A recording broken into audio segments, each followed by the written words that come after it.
In a state filled with lawyers, pointy-headed bureaucrats, and government types, a visionary always stands out. I'm Jonathan Yates with the Culture of Sports, and we have the good fortune today to have that man, Delegate Jason Buckle, who introduced legislation to legalize gambling before the Supreme Court moved earlier this month.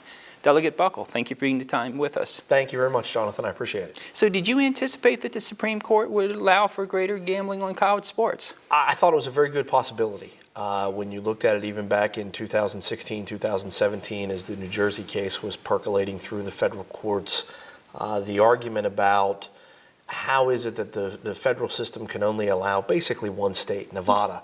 There are several other states that were grandfathered in, Yes. were locked in for very unique, idiosyncratic types of gamings they had done back in the 70s. But it really basically said, we're going to have a federal law that says one state, one group of entities can offer a service and activity, and the other 49 states can't. And legally, to me, that just always seemed pretty untenable. That seemed like that was pretty much on shaky ground. But the Christie v. NCAA case lost in every other court before it got to the Supreme Court. They definitely lost in the Third Circuit and had lost before several years ago. So what made you think they were going to win before the big boys? Well, I was hopeful, frankly, that they would. And I think some of what it is there are a lot of Supreme Court justices nowadays who are adopting the 10th Amendment, the reserved powers to the states argument, in a lot of different contexts. And I'm not so sure that this recent decision was completely about sports gaming. I think sports gaming was just the vehicle, or this legal issue was just the vehicle for some of the Supreme Court justices to express that things that the federal government doesn't have specifically enumerated to them in the Constitution or reserved to them through some legislative act, the states can experiment in, and the states can make their own rules for it. And what the Supreme Court has said very clearly, Congress has the ability to either make sports gambling legal or illegal as long as they do it nationwide. They have the ability to come in and say sports gambling is something we don't want to do in the United States of America. It's going to be federally illegal. They have the ability to come in and say it's something that we do want to do. We're going to make it federally legal, and here's the regulatory structure. But what you can't do is pick and choose and say one state gets to do it the way they want, another state doesn't. So I thought that there was a decent chance, a more than 50-50 chance, that as this percolated its way through, we'd come up with a result, and that seems to be the way it's developed. Now, there are 4 states that were allowed it, 3 in addition to Nevada. Right. As you pointed out, the others. Why don't you think more tried to rush in and get in the door before it's shut? Well, when PASPA, the federal act passed, I think back in the 1990s, I'm not sure that a lot of states really looked at it. I think that the culture has changed somewhat with respect to sports gambling. Sports gambling and gambling in general in the 1970s and even 1980s, a lot of which was thought of as having real connections to organized crime. The original Las Vegas casinos, and a lot of them Atlantic City casinos, many of them were developed by organizations with connections that we later found out to organized crime. That we know has changed. I mean, Las Vegas and most major states, casino gambling has nothing to do with organized crime. No, they're publicly traded. It's publicly traded corporations. It's accountants and guys in suits every day. Like I said, pointy-headed bureaucrats at the beginning. So that's definitely something that's changed over the last 20, 30 years that I think may have advised why some states were not looking too closely at sports gaming back when the federal law was originally enacted. Of course, what you're seeing now, that there's an opportunity for states to get into that arena. There's a lot of states that are rushing into the void and trying to come up with their own systems. Now, I've read any number of articles that say they think more than 30 states will pass referendums. What do you think? I thought one number was 32, I think is the highest I saw. I think that's fair. I think somewhere between half to 2/3 of the states at some point in time over the next few years will have active regulated sports gambling systems if there's no congressional action in the interim. Congress will not act on this. I don't think so. No. Certainly not this year during an election year. I don't think they have enough time. I don't think it's high enough on the priorities of everything that we expect our folks to do for us in D.C. I think really, frankly, it's an issue that's wonderfully left to state legislators and state regulatory schemes to address, and that's where we're at. But I do think sooner rather than later there will be some states that don't have active and mature gaming organizations. They don't already have casinos, or they don't already have entities to do this through, and they may never adopt it. But the vast majority of states do, and ultimately it's going to exist. Now, other members of the General Assembly who have interviewed on this show, they said they've been very pleased with what good neighbors and responsible business citizens the gambling industry has been in Maryland. What's been your response? I think that's very much true. There are very few other industries. When you really talk to folks, there's a big push. We passed a lockbox bill, constitutional referendum this year to secure the monies that come out of the gaming that gets derived from the video lottery terminals, to secure that only for a particular class of educational funding, and that's fine. And there's kind of some angst out there, among the media. Well, gee, the casinos didn't really do everything we thought they would do for the schools. But the truth is, if you explain to people, come up with another business that devotes 40 to 50% of their revenues, what they're in the business of, right off the top, plus employs hundreds, thousands of other people, plus generates sales taxes and hotel, motel room taxes. And then on top of all of that, if they make a profit, then they pay their state taxes and federal taxes on top of their profit after they've already given you all of this money right off the top on their standard business transaction. There's really no other business model like it, and they've been really good partners for the state of Maryland. They generate hundreds and hundreds of millions of dollars, billions of dollars in the aggregate for the state of Maryland, for our revenues. They provide us a competitive advantage, I think, for tourism and recreational industries. Oh, MGM National Harbor is doing That's absolutely right. It puts us above Virginia. I think it makes us competitive with West Virginia and Pennsylvania, and Delaware if you're on the Eastern Shore. And so I really haven't seen or heard of too many problems or difficulties arising from them. The majority, there's a casino where I live, in the county where I live, the Rocky Gap Casino exists. And how is that doing? It's doing very well. It's exceeded all of its projections. It was purchased about 2 years ago by an entity from Nevada called Golden Entertainment. They purchased it from its original owners. The original licensee was a very small company that really didn't have a lot of other gaming properties. Sure. Golden owns casinos. They're the company that just bought the Stratosphere, the iconic Stratosphere Casino in Las Vegas. They own casinos in Reno. They own casinos in several other smaller areas of Nevada. They're very big in what they call route gaming. Which is? Route gaming is where, and you see it a lot in Nevada and some other states, you can go into a bar, a restaurant, sometimes into a 7-Eleven or convenience store, and they'll have slot machines or video lottery terminals, video poker machines. That's the airport in Las Vegas. Right, they'll have them in those venues. You can play them right there. What the route gaming licensee does, it's almost like if you know anyone's ever owned a bar or a restaurant and they have a jukebox Sure. or a The video Keno, game. yes. Right. They usually don't own those. They're usually owned by another company that has the license that comes in and rents them, leases them, and they have a split on money generated through the machine. A certain percentage goes back to the owner of the business or the facility. A certain percentage goes back to the licensee that owns and maintains and is responsible for the machine. So route gaming is just extending that concept for gaming machines, for mainly for video lottery terminals, video poker. And Golden, that owns the Rocky Gap Casino, is one of the major operators for that throughout Nevada. So they have thousands and thousands of machines that they place in different facilities and then run those machines for those businesses, make sure they're in compliance with state law and financial accounting and all those kind of things. So what do you think about the NCAA's opposition to legalize gambling and that from others? I think the NCAA and college sports in general, they have one good point. Their one good point is their players are more susceptible, their athletes are more susceptible, I believe, to being induced into point spreads, into point fixing, into throwing a game than what professional athletes are today. Is there anything to back that up? Well, I don't think... Because when you look at the FIFA scandal and the other ones, it has nothing to do with amateurs. These are the most highly paid athletes in the world. There's a lot of those things in Europe. The NBA referee scandal. Tim Donaghy, right. There is. Now, there have been some incidents in college sports. I think Arizona State, 15, 20 years had University of Maine, of all things. There's some different incidents. I think common sense suggests it's going to be very, very difficult for professional gambling institutions or organizations or people who want to do the wrong thing to influence a professional athlete with as much money as they get paid today to throw a game or throw a particular circumstance for a bet. You're not going to go to the quarterback of the Baltimore Ravens and say, hey, buddy, we'll slip you $200,000 if you agree to throw 4 interceptions today and the Ravens lose. How would you know the difference with the way the Ravens have been playing? That's true. I'm a Steelers fan myself, Steelers and Redskins, but at the end of the day, those folks make so much money Yes. that it is contrary to their own long-term economic interest to affect their play. Well, what about the fact that 80% of NFL players go bankrupt within 3 years of retiring? That's true. That's a very significant factor that, you got to wonder about. In NBA, it's kind of the same way. I think all professional sports have Yes. some of that. NFL and NBA have had an awful lot of it. I don't think that their players are being taught financial literacy. I think it's a shame sometimes. You take these guys that have an opportunity to transform their lives, their families' lives, their communities' lives. Take someone like Ray Lewis, who's done so many wonderful Yes. things in the community. There's a lot of guys like that. But there are other guys that this was their only chance to really make it. Maybe they didn't maximize their college education, their opportunities to become financially literate and better able. And then they're 21, 22, sometimes basketball 18, 19, 20, Yes. and they're told you make $7 million this year.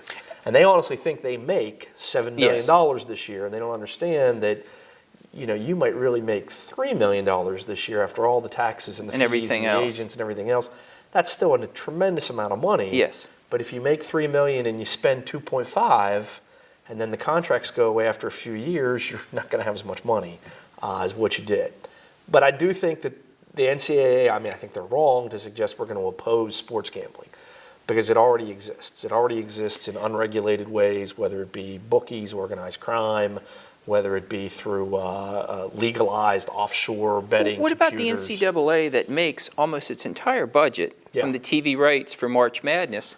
And the Yep. reason so many people watch March Madness is because $10 billion is Sure. bet on March Pools. Madness, much of it illegal. If you're betting, you're going to watch the game. So the more that bet, Right. the more that watch the dance, and the more that the Sure. NCAA sells the rights for. So they already benefit from I gambling. think that's really where the play is for all of these, whether they be professional sports leagues or college. This may increase the activity. Now that it's legalized, it's normalized to a larger extent, it's regulated, I do think that they have the opportunity to get more and more sports fans interested, more and more people coming to the table for their events. I've been to Las Vegas several times before I got elected to the Maryland legislature, which of course we meet between January and April. You really can't go out there for March Madness because we're in session during those days. But before that, I had a tradition with some friends of mine. We would go to Las Vegas for the first weekend of the NCAA tournament, and it is tremendous, the amount of people that you see coming into the town just to sit and watch the games. Not talking about big gamblers, not talking about problem gamblers. I'm talking about a lot of people that say, hey, I'll bet $100 in aggregate on 2 or 3 different games, but I'll be entertained all day long. Sure. I'll go to this wonderful environment. I'll have some lunch. I'll have a few drinks. But I'll enjoy it with my friends for 6-7 hours. That's something that I think can now come to Maryland. and no other doubt you were states. high rolling on UMBC this year, weren't you? You had to pick to go all the way. I was not. Governor Hogan had to pick to go all the way. I appreciate his loyalty and blind faith. It's in an state election schools. year. It's an election It was year. an election year, but they had a heck of a good year. I had seen their point guard, Jairus Lyles, is from DeMatha, and I had seen him play in high school a couple of times at some different tournaments, and I always thought he was really pretty good, and really hadn't followed him very much in terms of his college career because UMBC is just not on television very often. And when they got into the tournament, I thought, I remember that guy. I think I recognize him, and he had a tremendous tournament, so that was a lot of fun.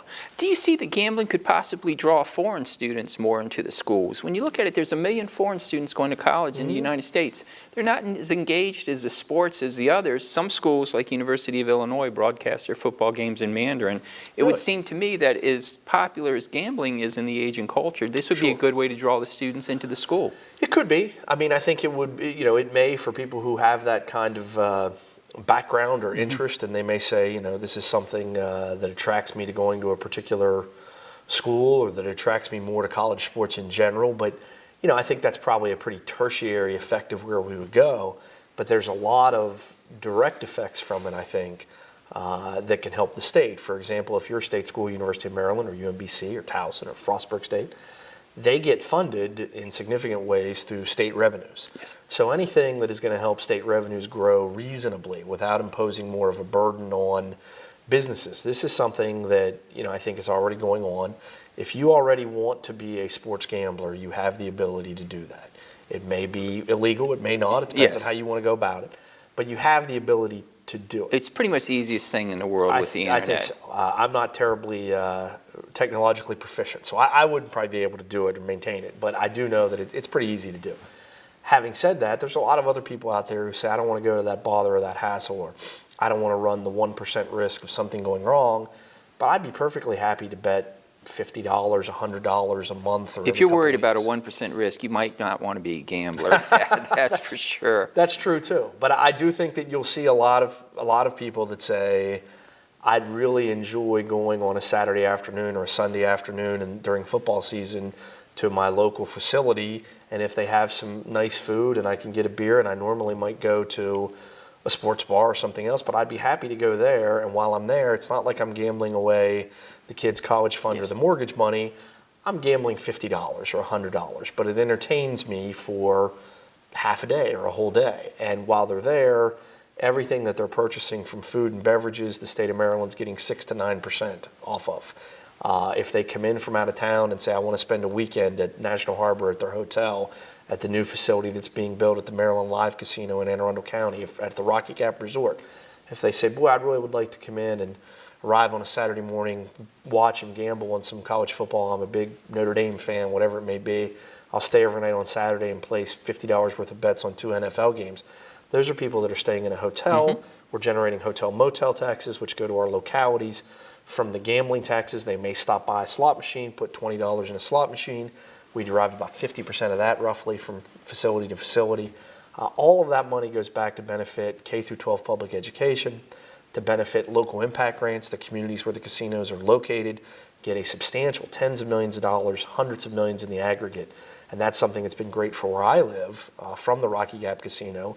We receive somewhere close to $2 million a year, a little bit less, a little bit more, in local impact grants that we use to help fund our schools, our volunteer fire companies, our emergency medical services.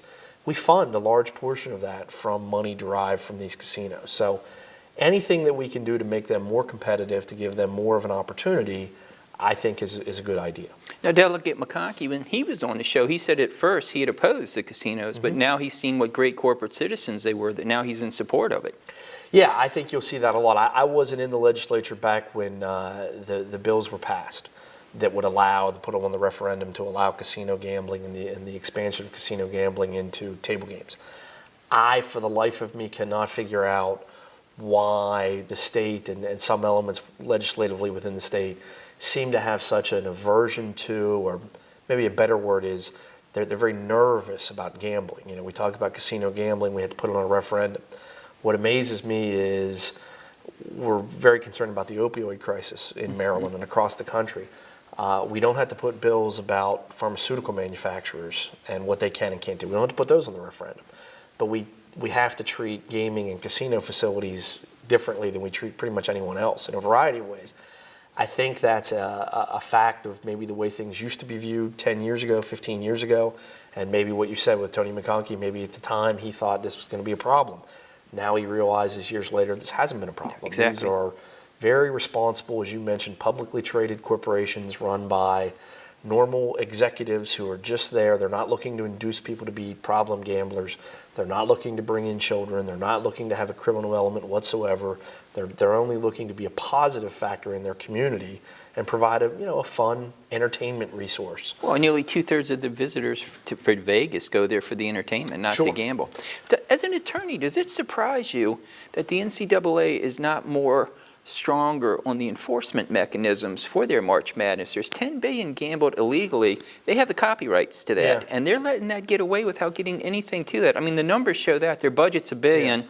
10 billion gambled. I mean, they're not being the house. Does that stun you as an attorney that they're letting literally billions of dollars get away that they own for copyright infringement? I think that's a part of the entire conundrum of what is the NCAA.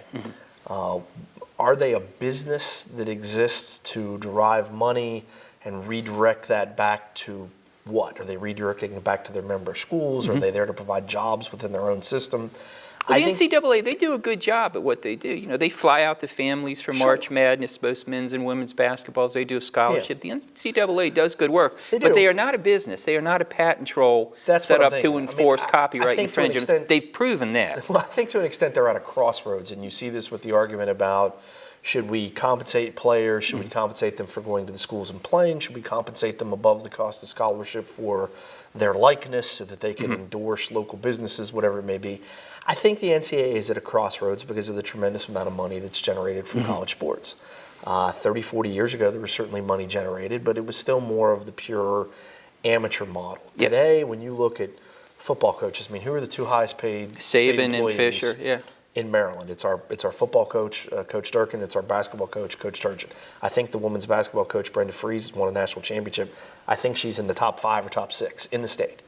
When you talk about that kind of money and the kind of money that's constantly put into the facilities, you get into that dispute of, what are we doing with the players? How are we maximizing? So if they were try to do that, and I'm not an intellectual property attorney, I do think that they have some basis to say, hey, you're using some of our copyrighted information Without to facilitate question. your gaming. But what a lot of industries have found, they found ways around that. There's always ways around it, and it's very similar to the question of this so-called integrity fee that the professional leagues, I haven't heard as much from the NCAA, although I think they're starting to get involved. But the professional leagues, some of them have pushed, well, if you have state-sanctioned sports gambling, you're going to have to give us a cut. And we're going to use this for an integrity fee. I'm not sure how enforceable that is. I mean, if you're televising a sporting event, a sporting event that's taken place in the world, you're authorizing someone to report on what the score is. That's really all the people care about. If I purchase a television package and I have somebody that says, you want to bet me $20 on how the game works out on my own TV, I think it might be tougher for them to enforce that. But they definitely have to find a way to get a hold of this issue. And like I said, I would be more inclined to support some type of mechanism so that colleges have the investigatory capabilities and they're picking up on situations where someone isn't bribing the place kicker for Southern Illinois. Well, that's one to be reason. Like, tell you what, you're going to go out and miss all your field goals and extra points today. Well, two things about that. That's the only issue to me. You got to have the liquidity in a game to be able to bet that way. Yep. Southern Illinois game is probably Is not not going to gonna- have that. So that's going that's to be right. a very few games you're going to notice that. That's going to be easy to notice. Number two is 80% of the athletic directors oppose legalized gambling at this stage. Right. Yeah, and I think that, I think that that's kind of short-sighted because they're fooling themselves that things aren't already going on. They're fooling themselves that college students on college campuses aren't already betting on the games, whether informally or formally through the online platform. Well, there's casinos near every college campus. But I just think that if they think that none of their players understands what the point spread is, they're foolish. Yes. You have to do a much better job of, and I think they've done a pretty good job. I mean, I think it's the very narrow class of athlete who would get themselves into that situation where they'd be willing to do something for, a price. Now, speaking of college athletes, have you looked at esports and gambling? Yeah. That is booming. There are now 60 schools that give scholarships for Yeah. esports. Have you looked at the impact of that? We in fact had a member of the House of Delegates, Robin Grammer from Baltimore County, that filed a bill this year that came to our committee that would expressly legalize esports, essentially, and say that it's not really gambling. You're not betting on the outcome of Team A playing whatever game it is, beating Team B. You're simply paying a registration fee or a participant fee, and they're putting it in a pot or a pool that the winning team wins. That was the structure of his bill, as I recall it. That seems to be cutting a real fine. It was to an extent. We didn't pass the bill. I advocated in our committee, in the subcommittee that I'm on, it's called Financial Resources, where we deal with all gaming and gambling issues. I advocated that maybe we should pass the bill simply so that these entities, I think it was either Towson State University might have had some connection, or Towson University might have had a connection to it. They were sponsoring or having some of the events in their facilities, and they were concerned that, well, people are paying a fee to participate in this, and then they're getting cash prizes depending on who wins. Is that going to be interpreted by the state, by Lottery and Gaming Control Agency, as gambling, and then they're going to say it's illegal?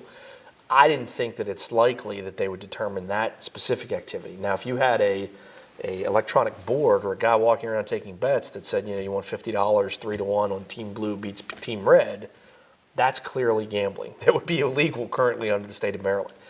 But the millennial generation is heavily engaged in e-gaming, e-sports. It's televised on ESPN. I don't profess to understand all of exactly what the heck's going on. It's booming, and gambling for it is growing too. It is, and certainly Asia, where gambling culture is very, very mature, that's certainly going on there, and some of it is spreading from a lot of the Asian communities, Macau and other places over there, Hong Kong, that have long histories of gambling, that are hosting these huge e-gaming tournaments and getting people from all over the world to come over. if you understand the game, I guess, I mean, I probably wouldn't understand half of what the heck they were doing. But if you understand the game and how it works, and it's apparently very exciting. You're watching a video game broadcast on these huge screens, and it's an interesting thing from a spectator standpoint. So that's something that I think over the next few years will probably come to the forefront of how we're going to regulate that, or if we're going to regulate that. Now, hopefully Mark Emmert, the head of the NCAA, is watching this show and has followed your legislation. So suppose he calls you and says, Delegate, you're obviously a smart guy, he knows what you're doing. How do we structure a nationwide lottery so the NCAA controls the $10 billion in betting on March Madness? That would be a very, very difficult thing to do, because the more you try to, I think, regulate that, the more that you simply increase someone that says if there are a lot of barriers or hurdles or fees, someone's going to say, as I think we've all said multiple times in our life, well, my office has a person who printed a bracket off and ran it through the copier, and it takes 5 minutes to fill it out. It's $5, $10, $2. I smell civil RICO as that you're admitting, and confessing there you to. go. I think everybody in the world has, most everybody, has at one point in time played those kind of things. We did in my law firm, that's for sure. We absolutely do, and it adds a lot of fun to the event, obviously. It's very small dollars, but it does add up. But not a treble damages. When it's all over the world. I think that their best bet, honestly, from that would perhaps be to try to create some type of sanctioned website that controls the prizes, and that you pay a fee in and you say, hey, do you want to play the official NCAA pool? Yes. And the prizes are so much higher, the potential prizes, because we're going to get so many people into it, and we're going to provide some insight. Maybe we're going to release the brackets on that website before we do the televised special. Well, the maybe we're going to combine that in. they clearly own the rights Yeah. to March Madness. I mean, there have been lawsuits about April Madness that the NCAA has won because it's been so close. They clearly own the rights to the listing of these things. They set up a commission, they name them, they release them. Sure. And that has held up for, Casey Kasem's Top Countdown, R&B, and the others and stuff. So they clearly own that. It's the enforcement where they've been weak. And so what I've always thought is, contract it out to a major law firm, or sell the collection rights to a hedge fund or a private equity group and let them go to town. But you're saying a nationwide sort of website, that's interesting. Yeah, if you had something that said you can participate in this, it's not going to stop people from doing their own individualized polls. But do you think have state lotteries put bookies out of business? I think that state sports gambling, state authorized sports gambling, will put bookies out of business. So I don't think that they're probably out of business today, even though a lot of people, particularly younger people, prefer to just go onto their phone and log in to some kind of offshore account. But I do think that having that ease of convenience of, I know a guy and he'll take it on faith and I'll give him the money next week, and I think a lot of that still exists. Now, when you have licensed, legalized state gaming, if in the state of Maryland, for example, you could walk into one of 6 casino facilities, maybe a couple of horse track facilities, possibly, and place legalized bets for any game you want this week, next week, whatever it is, I fail to see why you would go to a bookie at that point in time. There's just no sense for you or the bookie to engage in. And that would drive everyone to the NCAA March Madness national website. You would have certain things like that to say, hey, I'm going to participate in this poll. The IRS would be much happier too to know you were there. Some of that. They have to find a way, I think, John, rather than to take it from a punitive angle of I'm out looking for people who are playing these $5 brackets. I'm out looking for them and to find the guy who gave them the brackets and go after them. I think rather than to do that, they may be best served by trying to have a positive view of why don't we draw as many of your brackets as possible into our nationalized, legalized, sanctioned bracket, and then we take a little percentage off the top of that. Oh, I agree with that. That may be easier, because the more you take someone from a punitive standpoint, then they're just going to say, well, I'm just not interested at all anymore. If you're telling me that for a $2 bracket in my office, that I have the possibility of some law firm sending me a letter that says, I understand you guys did a $2,000 bracket, we're coming after you.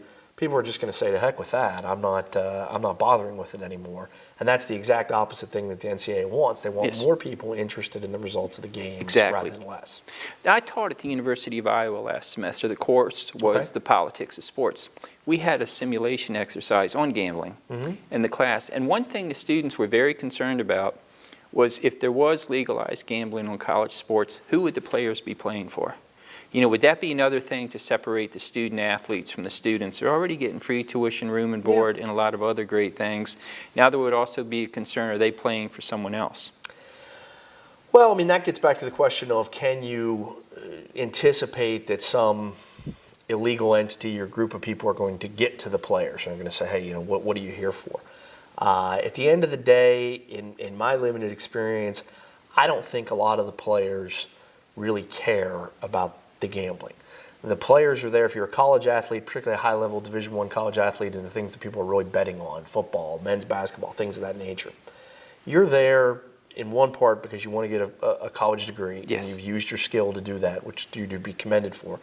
And many of them, particularly in the beginning parts of their career, they have that dream. They are guys who were the best. They were the best little kid in their neighborhood about basketball. They were the best 8th grader in their county playing football. And they've been the best of the best for so long that their dream is to make it to the next level. They want to be in the NFL. They want to be in the NBA. They want to be in Major League Baseball. That's their dream. And I think, it's hard to put a specific number on it, but 98, 99% of them, they're not going to give up that dream or do something to tarnish that dream. It's a very good point. What the score was in the game and some guy out in wherever made an extra $5,000 off of it, because they understand that that's their future. That's their dream. I mean, when I was a little kid, I would have loved to have been good enough to play in Major League Baseball or to play in the NBA, to be the next Larry Bird. That would have been great. I played sports my whole life, tried to do the best I could, wasn't going to be good enough. I'd like to think that if I had that chance, or even thought I had that chance, I'm not throwing that away over the point spread. Now, are you going to be reintroducing your legislation when the General Assembly reconvenes in January? Yes, I think there will be something. Our problem is, if we don't do a special session this year to get it on the referendum for the November ballot, we're probably, because of the way our laws are constructed, we're going to have this debate or this issue of, do we have to go on to the referendum? If we have to go to a referendum in order to legalize sports gambling, then it would have to wait until 2020, to the 2020 election, basically, to do a statewide referendum. Maryland would be so far behind by that time. That's exactly the point. We'd be 2 to 3 years behind our nearest geographical competitors. Pennsylvania and West Virginia in particular, I know, are probably going to be up and running by football season. And New Jersey, definitely. New Jersey's going to be up and running like next week. Yeah, I was going to say, if they're not already by the time. Right. So we're going to be behind the 8 ball. The D.C. and Virginia that do not have casinos have already had conversations about, their politicians have already addressed, maybe we should get into sports gambling. Well, surely the D.C. and Virginia politicians have to be seeing their constituents head over the Woodrow Wilson Bridge and go into MGM. They are. There's no question that that's there. I think that Maryland's in a great position now to be a leader. We are a leader, but we're in a position to really consolidate that and grow. But if we get 2 to 3 years behind our competitors, we'll be starting all over again with respect to sports gambling and even some of our other just general casino offerings. So, yeah, I anticipate that this will be a hot topic if we don't do a special session this year, and my guess is right now we're not going to. As a betting man, you're betting against it? I would bet against us having a special session. The reason for that really has very little to do with sports gambling. I think a deal could be made about sports gambling in terms of how we're going to structure the referendum question. I think that could be made very simply. The problem is I don't know that there's enough trust. I don't know that there's enough communication between all the affected parties and different perspectives. If we have a special session in Maryland, sometimes it's difficult to just limit it to one thing. We could go in 1 day, 2 days, limit it to just this issue. Because your legislation passed the House. Passed the House, not unanimously, but pretty darn close. It was very bipartisan. The problem is, I think that if it's an election year, if you have a special session, are there people who come in there and who kind of color outside the lines and say, great, I'm glad you guys called a special session to deal with this one important issue. I'd like to talk about 25 other things. And that's a problem. So I have a glimmer of hope that maybe that can be worked out, but my anticipation is it won't be. And if that's what happens, then we'll be here in 2019 figuring out, do we have to put it on a referendum for 20 and stay behind the times? Mm-hmm. Can we make a legal argument that this doesn't have to go onto a referendum? I could try to make that argument, and I think there's some validity to the argument. If all we're doing is allowing existing licensed gaming entities like casinos or horse tracks to offer another type of bet, you can already go to a casino and bet on whether a ball lands on red or black. Yes. What's the difference going there and betting on whether the Ravens won by 3 or won by 4?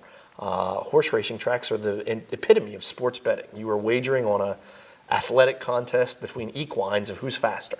So if you could make that legal argument that this doesn't technically need to go into referendum, then maybe we could get a bill through next year and get it done. How long do you think that would take to wind through the courts? I think if you passed it in the 2019 session, I think it would probably wind its way through by the end of 2019. I would think if it's challenged, I would have to be challenged, obviously. If it's, I don't know who would challenge it. I mean, there might be some group out there that opposes sports gambling in general and wants to go against it on that basis. I'm not sure why. But if they are and that exist, I would think it would go to a circuit court pretty quickly. And then it would probably go, in fact, we could put right in the law that if this law is challenged, the automatic right of appeal is to the Court of Appeals, our state's highest court. Yes. And they could go there pretty quickly. And the Court of Appeals generally operates pretty quickly. So that's a possibility. It's all kind of up in the air, and we'll see where to go. I think we missed an opportunity this last legislative session to get this done and to be in the position we should be.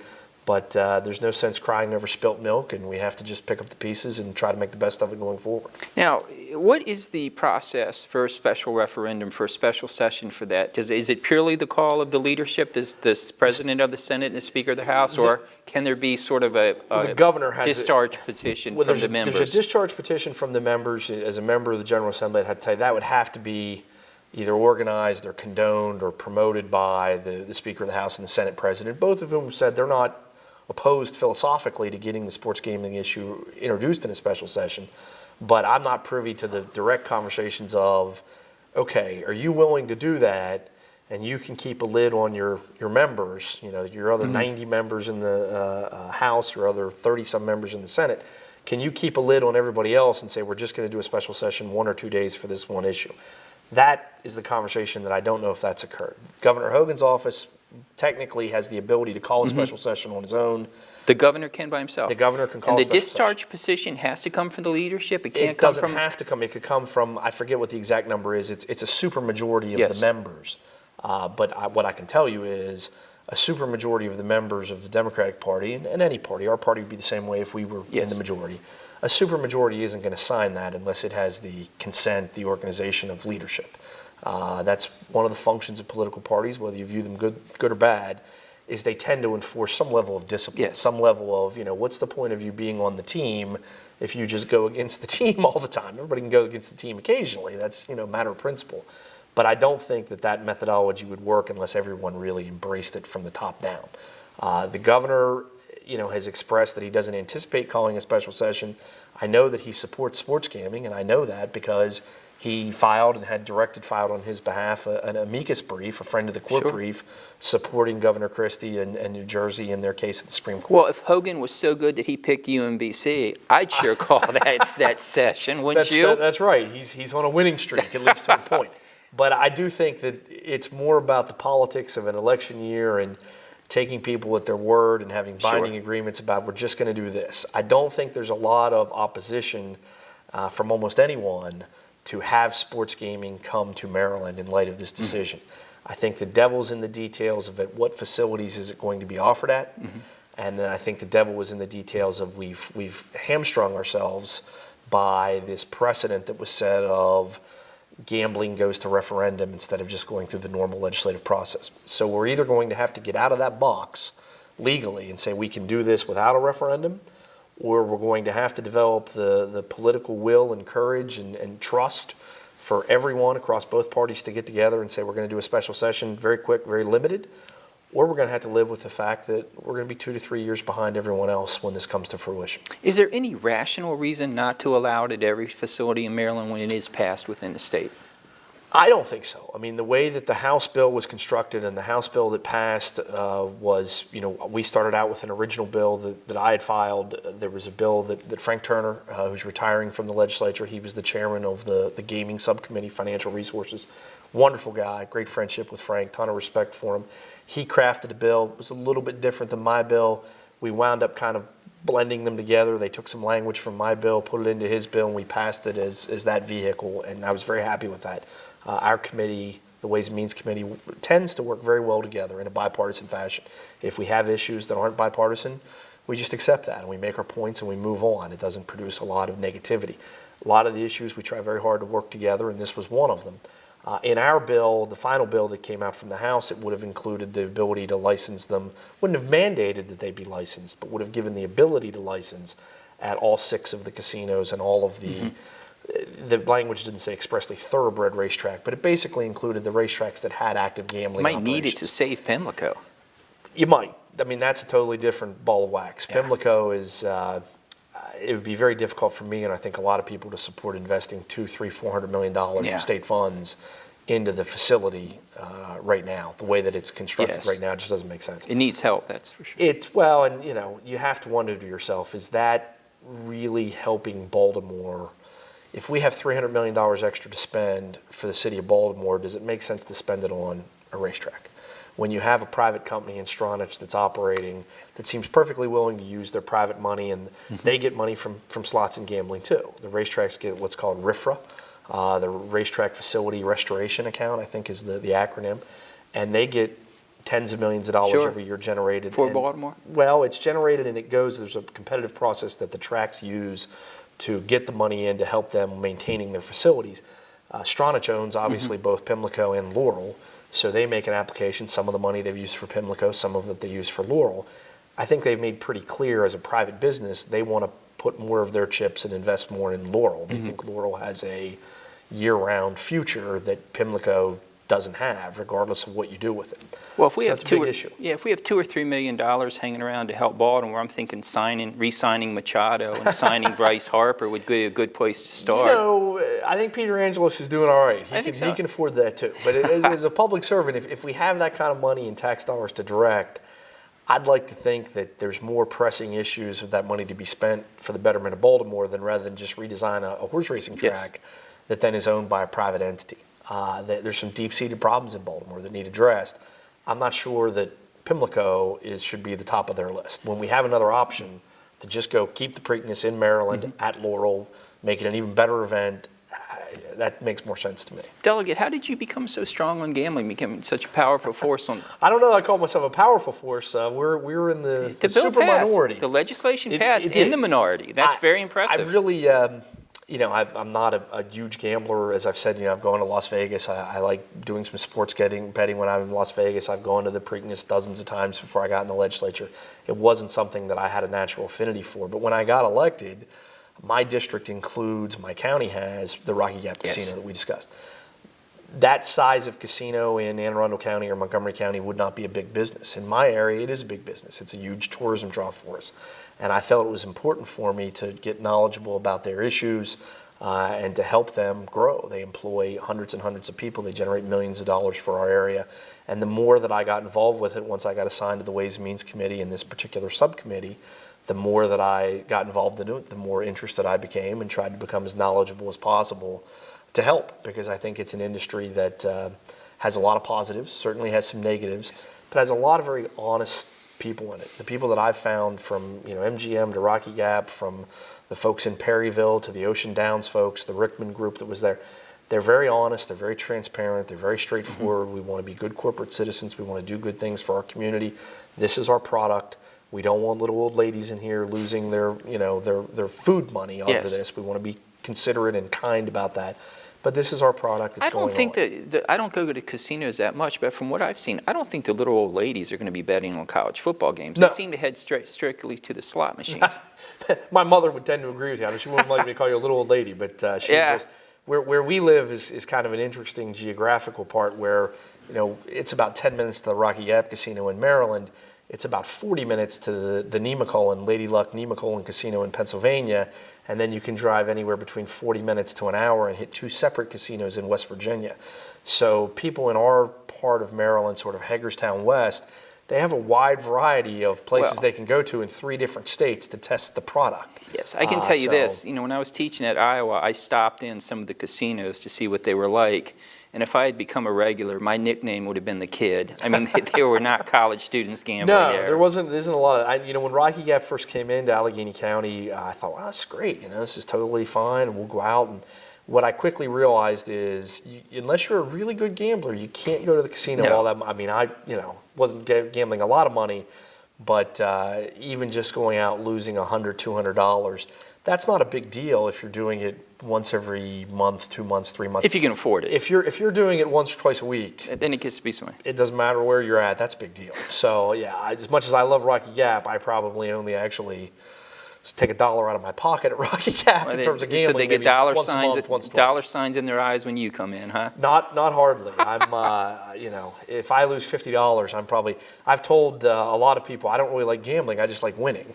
And if I'm not winning, then I'm done gambling. Well, if you So lose $50 and you're in trouble, nobody has to worry about you being in the pocket of the gambling industry. That's for sure. That's absolutely true. There's no question about that.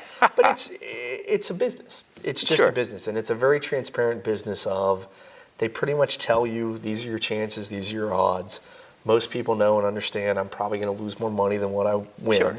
but I enjoy the experience, and I'm always a believer, many people are the believer of every once in a while I'll hit. And if I hit, if I win $500 or $1,000 or $10,000, that's going to have a real impact on my month or my year, and I'm willing to do that. We don't crack down on lotteries. We don't crack down on bingo gaming. And it's really the same thing. I mean, you can walk in and spend $1,000 on lottery tickets. No one cares. So what's the difference going to a casino and betting $100 on a pro football Yes. game? It's not any different at all to me. Well, Delegate, it's been a pleasure. We're all very optimistic very for much. the legislation. It's I'm Jonathan very hopeful. Yates. Thank you for joining us Thank for the you. Culture of Sports with Delegate Jason Bickle. Thank you.